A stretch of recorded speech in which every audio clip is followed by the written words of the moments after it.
This shows how I'm cutting these miters on these little molding pieces for the window. And here's a length of the 1/4 by 1/4 molding, and there's several different angles. I've used this for many different projects, but what I'm only using the 45.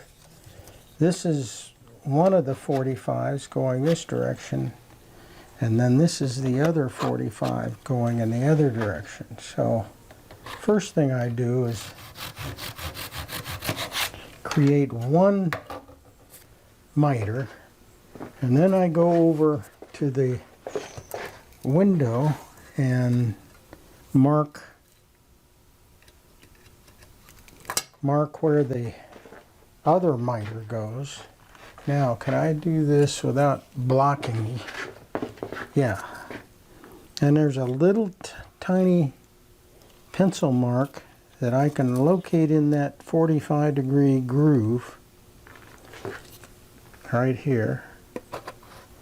And that's it. Like that. This will now go into the next little window